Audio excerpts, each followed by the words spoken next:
આગળ વાત કરીશું એક મહત્વના સમાચાર વિશે। મહત્વના સમાચાર મળી રહ્યા છે તેના પર નજર કરીએ તો સુરતના ઉત્તરાયણમાં ફરી લૂંટેરી દુલ્હનનો આતંક સામે આવ્યો છે।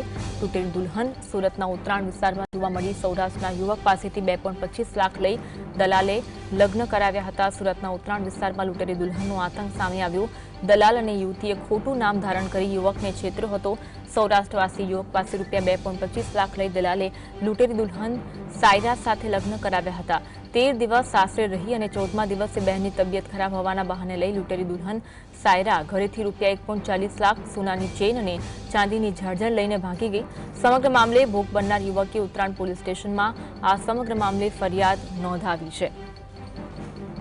લૂંટેરી દુલ્હનનો મામલો સામે આવ્યો। સૌરાષ્ટ્રના યુવક પાસેથી 2.25 લાખ લઈને દલાલે લગ્ન કરાવ્યા હતા। જો કે લગ્નના 14મા દિવસે તે ભાગી ગઈ હતી। 13 દિવસ સુધી સાસરે રહી અને 14મા દિવસે લૂંટેરી દુલ્હન ₹1.40 લાખ પડાવીને ભાગી જવાનો સમગ્ર મામલો સામે આવ્યો છે।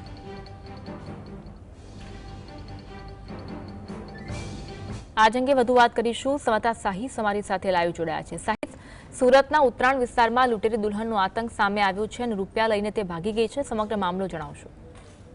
બિલકુલ તો ચોક્કસપણે સુરત શહેરની અંદર અવારનવાર લૂંટેરી દુલ્હનનો આતંક જે છે તે સતત સામે આવી રહ્યો છે। ત્યારે વધુ એક જે છે તે ઉત્તરાયણ વિસ્તારમાંથી બનાવ જે છે તે સામે આવી રહી છે। ખોટું નામ ધારણ કરીને યુવક સાથે લગ્ન કર્યા હતા અને ત્યારબાદ તે ઘરે ગઈ હતી અને ત્યારબાદ 13 દિવસ યુવકના ઘરે રહ્યા બાદ 14મા દિવસે ઘરે એવું જણાવ્યું હતું કે મારી બહેનની તબિયત ખરાબ છે અને તબિયત ખરાબ હોવાના કારણે ઘરેથી તમામ જે સોનું અને જે પૈસા હતા તે લઈને નીકળી ગઈ હતી અને 14મા દિવસે નીકળ્યા બાદ તેનો ફોન સતત બંધ આવ્યો હતો।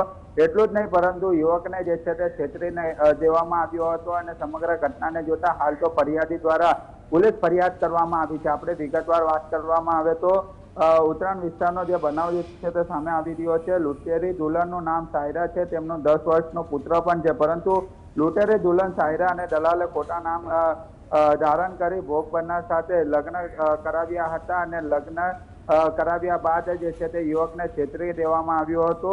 ઘરથી જતી વખતે ભોગ બનનાર પાસેથી રોકડા 1.40 લાખ અને સોનાની ચેન અને ચાંદીની ઝાંઝર પણ લઈ લેવામાં આવી હતી। સાયરાએ પોતાનું નામ કાજલ સુનિલ પરમાર બતાવ્યું હતું। તે ઉપરાંત પોતાના કાઠિયાવાડી લોહાર સમાજની હોય તેવું કહ્યું હતું। યુવતીનો ભાઈ લાલ સુનિલ પરમાર છે તેઓ દલાલ જણાવવામાં આવ્યું હતું। એટલે ચોક્કસપણે કહી શકાય કે જે અત્યારે ખોટું નામ ધારણ કરીને જે ભોગ બનનાર સાથે લગ્ન કરાવ્યા હતા। 13 દિવસ લૂંટેરી દુલ્હન યુવકના ઘરે પણ રહી હતી અને 14મા દિવસે ખોટું બહાનું બતાવી ઘરેથી નીકળી ગઈ હતી। 1.40 લાખ અને સોના સહિત ચાંદી લઈને ઘરેથી નીકળી ગયા બાદ તેનો સંપર્ક જે છે તે સતત બંધ આવ્યો હતો અને ફરિયાદી ભોગ બનનાર દ્વારા સ્થાનિક પોલીસ સ્ટેશનની અંદર ફરિયાદ કરવામાં આવી હતી। સ્થાનિક પોલીસ દ્વારા લૂંટેરી દુલ્હનો સામે અને દલાલ સામે હવે ફરિયાદ નોંધવામાં આવી છે અને ફરિયાદના આધારે હવે આરોપીઓ સુધી પહોંચવા માટે ચક્રો ગતિમાન કરી દેવામાં આવ્યા છે।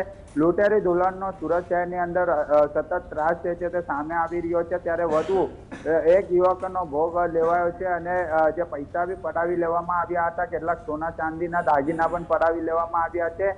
સ્થાનિક પોલીસે ફરિયાદ નોંધી અત્યારે લૂંટેરી દુલ્હન અને દલાલ સામે જે ગુનો દાખલ કરી તપાસ શરૂ કરી છે। જી આભાર સાઈસ જોડાવામાં